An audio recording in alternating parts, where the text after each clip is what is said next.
ስሜቴ ምን እንደሚመስል ግድ አይሰጠኝም። ደስተኛ ነኝ ወይስ አዝኛለሁ የሚለው ነገር በዕለት ተዕለት ተግባሬ ላይ ምንም ተጽዕኖ የለውም። በየቀኑ የማደርገውን ተመሳሳይ ነገር አደርጋለሁ። በተመሳሳይ መንገድ እጓዛለሁ። ለስሜት ትልቅ ቦታ አልሰጥም። ሁል ጊዜም ራሴን እንደ ደስተኛ ሰው ነው የምቆጥረው። ነገር ግን አንድ ቀን ከሌላው ቀን ባነሰ መልኩ ደስተኛ ብሆን እንኳ ያ ምንም ነገር አይፈጥርብኝም።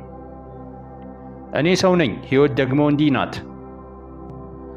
እውነቱን ለመናገር ሴት ልጅ ለማግኘት ይሁን ገንዘብ ለመስራት ወይም ዝናን ለመቀዳጀት እንደ ወንድ የምኖረው እጅግ በበረታ የፉክክር ዓለም ውስጥ ነው።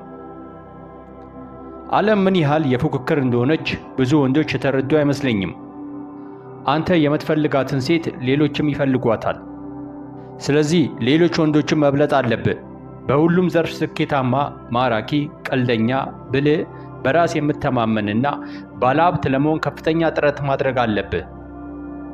ራስን እያሻሻልክ ስትሄድ የብቃት ደረጃ ከፍ ይላል። በመጨረሻም የፈለግከውን ማግኘት ትችላለህ።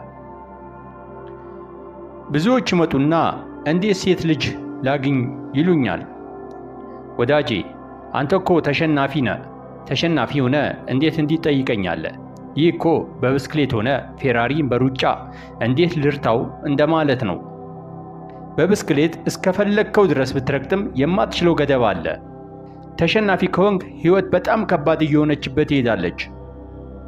ጨዋታው ለወንዶች ከቀን ወደ ቀን እየከበደ ነው።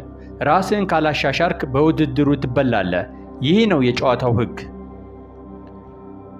ሰዎች ከኔ በተለየ መንገድ እንዴት እንደሚያስቡ አይገባኝም። ሕይወት ከባድ ናት። ብዙ መከራዎች፣ ጭንቀቶችን እና መጥፎ አጋጣሚዎችን አልፌያለሁ።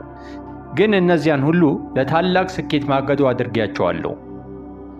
እግዚአብሔር በትከሻዬ ላይ የጫነውን ሸክም ለመሸከም ዝግጁ ባልሆን ኖሮ ዛሬ በሆነ ጉድጓድ ውስጥ እገኝ ነበር። ብዙዎች እንደኔ ሳይሆኑ በሕይወት መቆየታቸው የእግዚአብሔር ልዩ ጸጋ ነው። እኛ እዚህ ምድር ላይ ያለነው ለመታገልና ለመማር ይመስለኛል። ደስተኛ መሆን እፈልጋለሁ የሚለው ንግግር ያበሳጨኛል። ለምንድን ነው ዝም ብለህ መሳቅ የምትፈልገው? ሕፃን ሳለ በቂ ደስታ አግኝተሃል። አሁን ግን ወንድ ነህ፣ ኃላፊነት አለብህ። አስፈላጊ ነገሮችን ለማድረግ መታገልና መቸገር አለብህ። ዓላማ የሚሰጥህም ይህ ነው።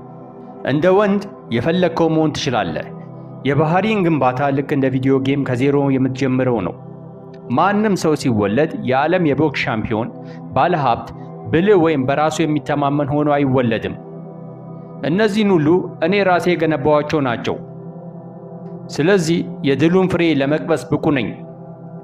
ለመለወጥ የማይደክም ሰው ደግሞ በውርደቱ ለመኖር መፍቀድ አለበት።